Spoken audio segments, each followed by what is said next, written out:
বাংলাদেশ চলচ্চিত্র উন্নয়ন কর্পোরেশনের প্রবেশ করে হামলা ও ভাঙচুরের ঘটনা ঘটেছে। এই ঘটনায় মানিক মিয়া নামের হামলাকারী যুবককে আটক করেছে তেজগাঁও শিল্পাঞ্চল থানা পুলিশ। শনিবার রাতে তেজগাঁও শিল্পাঞ্চল থানার ভারপ্রাপ্ত কর্মকর্তা মোহাম্মদ আসলাম হোসেন আটকের তথ্য নিশ্চিত করেন। জানা যায় ওই যুবক এফডিসিতে চাপাতি হাতে ঢুকে শাকিব খানকে খুঁজছিলেন, কারণ শাকিবের কাছে নাকি যুবক টাকা পান। জামালপুরে গলুই সিনেমার শুটিংয়ের সময় কাজ করছিলেন।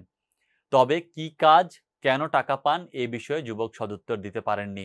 ঘটনার সময় সেখানে উপস্থিত ছিলেন প্রেমের তাজমহল খ্যাত নির্মাতা গাজী মাহবুব। তিনি সংবাদ মাধ্যমকে জানান, আমরা সে সময় এফডিসিতে ছিলাম। হঠাৎ হইচই শুনে বের হয়ে দেখি এক যুবক চাপাতি হাতে ভাঙচুর করছে আর চিৎকার করে শাকিব খানের নাম ধরে।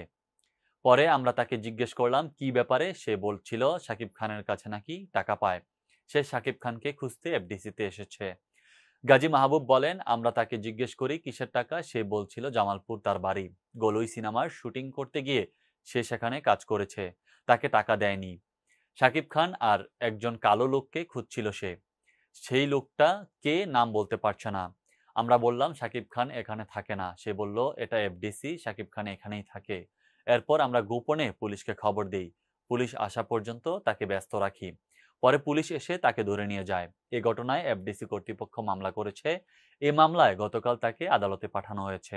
মামলার তদন্তকারী কর্মকর্তা আব্দুর রাজ্জাক ওই যুবককে মানসিক ভারসাম্যহীন উল্লেখ করে বলেন, আসলে তার কথাবার্তা অসংলগ্ন, কোনো কথাই ঠিকমতো বলতে পারছিল না সে।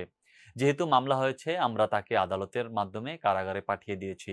তবে গাজী মাহবুব বলেছেন, এটা নিছক একটি সাধারণ ঘটনা নাও হতে পারে। সে দেশের শীর্ষ নায়ককে এভাবে চাপাতি নিয়ে খুঁজতে এফডিসিতে ঢুকে পড়লো, এটা আমার কাছে রহস্যজনক বলে মনে হচ্ছে।